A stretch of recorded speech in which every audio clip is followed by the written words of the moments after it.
WWE Survivor Series WarGames 2024 results. This was one of the best PLEs that WWE has presented. We're going to be talking about the main event of the men's WarGames match, and more importantly, we're going to talk about an interesting finish that I was stunned by. I was absolutely stunned that they actually did it, yet I'm happy that they did it. Much more here in this review. Let's get started with the main event.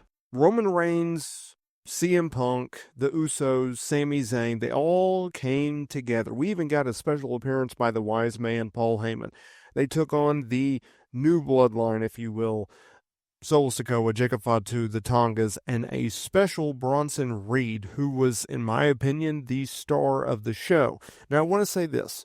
There may have been an injury in this match. Jacob Fatu may have been injured. He was hobbling around towards the end, although he was still working. So let's all hope that he's A-okay. He previously did this, I believe, at Money in the Bank. He sold his ankle. You remember they did the walking boot thing. We still don't know if that was a legit injury or not, but either way, let's hope that he is good to go, because he is an absolute stud. So the story of this match, of course, was, could Roman Reigns and CM Punk, could they get on the same page? Could Roman and Punk put their differences aside, and could they work as a team? There was a lot of tension leading up to the match, obviously on television. There was a lot of tensions building up in the match itself, to the point where Roman called Sami to go out instead of Punk. Punk walked out instead of Roman out of the short cage, if you will. Typical WarGames match. 1 minute the babyfaces has an advantage, the other minute the heels have the advantage. But it was very good.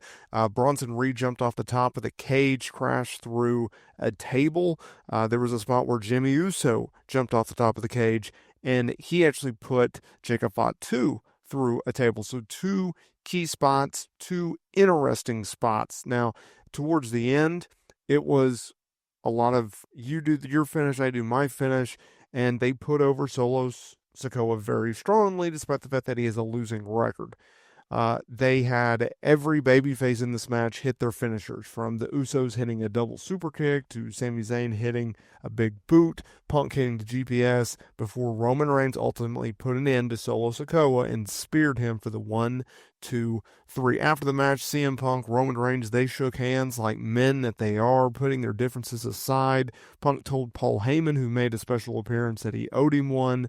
Reigns acknowledged Heyman, seemingly putting their differences aside. So hopefully we get more of a Paul Heyman-Roman Reigns pairing back on WWE television, because that's one of the best pairings in history, if not the best. So we will get CM Punk going off and doing his own thing. We're eventually going to get Roman Reigns versus Solo Sikoa. Even though Reigns pinned Solo, we're going to get that match. We just don't know when, right? Saturday Night's Main Event, Royal Rumble, WrestleMania. We don't know when, but it's definitely coming. Let's swing it all the way back to the opener, because I just wanted to get the most important thing out of the way. The opener was a snooze fest. It was not very good. And I'll tell you one of the big issues that I had with it here in a minute. But it was Rhea Ripley, Bianca Belair, Bayley, Naomi, and Io Sky taking on Judgment Day's Liv Morgan, Raquel Rodriguez, Women's Champion Nia Jax, Tiffany Stratton, and Candice LeRae. Here's the biggest problem that I had with this match. Every single person who got into this match, the first thing that they did coming out of the shark cage and after walking down to the ring, they went and got a weapon from under the ring. Every single one of them. It was very predictable. I don't know why they did this, but it almost became annoying that they did it. Right? It's like, okay, I get it.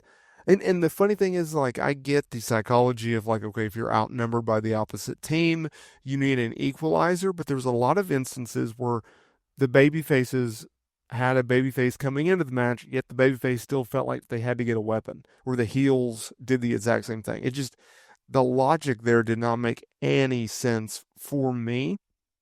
A lot of the women in this match felt like they were going through the motions. Rhea Ripley had one of the best entrances of the night. She was one of the most over characters on this show as well.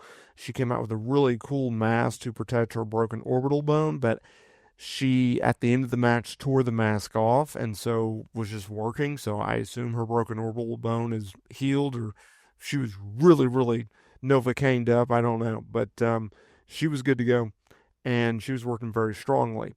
Now, let's get to the finish of this match because it was Bianca Belair and Naomi who power bombed Jax through a table before Rhea hit her finisher through a table on Morgan from the top rope for the win. I understand why they did the finish. I still don't like the finish. I don't like the fact that you had Rhea pin Liv, considering Liv still has to defend the championship against Io Sky, a forgotten feud, although they did mention it here in this match. I predicted and I proposed you just have Rhea either A, she already has a built-in rematch clause, considering that the last time they shared the ring, Rhea got the DQ win, or you just simply have her win the Royal Rumble match, but they still had Rhea go over Liv here. I don't like your women's world champion getting pinned, even if she is a heel. I thought that was a waste. I thought that was a miss. I thought that was a bad choice, but they went with it. Rhea Ripley, Bianca Belair, Bayley, Naomi, and Io Sky go over to make the fans happy in a decent match, but they could have done a lot more. Up next, this match, this one I was stunned with. Shinsuke Nakamura wins the United States Championship match. His second match in months. Okay, he returns a few weeks ago. He starts his feud with LA Knight. On Friday's SmackDown, he gets a win. He has a new character. He has a new theme song. Earlier in the week, Nakamura was a odds favorite to win the United States Championship. Today it switched and LA Knight was favored to retain. Obviously, they opted to do another title change. I thought LA Knight, he did decent in this match. The story of the match was LA Knight just continuously made mistakes. Therefore, Nakamura capitalized on them. The psychology was fine. The match was decent. I don't know what you necessarily expect. Look, LA Knight's good in the ring. He's not great. Shinsuke Nakamura is not the same guy that he was from New Japan. He's an entrance. He's a character. That's what he is. He's also much older. So you knew on paper this was going to be the least best match on the show. But I thought that they did okay. I guess I'm okay with them taking the title off of LA Knight, even though I thought that Shinsuke Nakamura shouldn't have been the guy. I think you could have built someone up. Knight held the title since SummerSlam when he beat Logan Paul for it. Hadn't done much with it. He did open challenges, but it almost felt like he took a step back once he won the championships, despite the fact that he was defeated in open challenges. He just never had a solid program after Logan Paul. It just kind of felt lost. And so we'll see where he goes from here. We'll see how long Shinsuke Nakamura holds the championship, what they do with him with the championship, etc. One of the best matches of the night, arguably the match of the night, it was Braun Breaker retaining the Intercontinental Championship in a triple threat over Sheamus and Ludwig Kaiser. Just, you knew going into this match it was going to be a banger. It absolutely was. Kaiser hit Sheamus numerous times with the club and just absolutely decimated this man's back and arm. I mean, he was welted up to the gills. It was just absolutely awesome. You knew Braun Breaker, who was just bumping all over the place. You knew Sheamus, you knew Kaiser. They were all going to work well together. You knew it was going to be a banger going into it. And that's exactly what that was. Not much to say because you knew Braun was going to win. You knew he was going to retain the title. Although Sheamus still cannot win that Intercontinental title to save his life. But this was not the spot for him to do so. Kaiser, I thought, had one of his best performances to date as a singles guy. He continuously elevates himself. He consistently gets better as a singles and really is showing to be a guy that has a lot of promise. And finally, co-main event, World Heavyweight Championship, Damian Priest challenging Gunther for the world title. Gunther obviously beating Damian Priest. No one expected Priest to beat Gunther, although they had some good near falls here and there.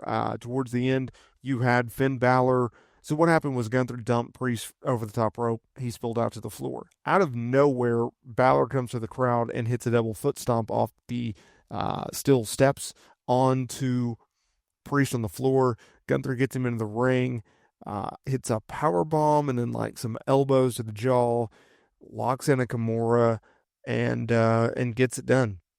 Excuse me, not a Kimura, rear naked choke, and Priest he passes out. So that was the finish. We knew there wasn't going to be a title change. Not shocked. Don't have an issue with it. It's not Priest's time. He had a long reign with the title. Gunther is an absolute stud right now with the World Heavyweight Championship. Got no problem with it. We move on to the next. Let me know down in the commentary below. What do you think about WWE Survivor Series 2024?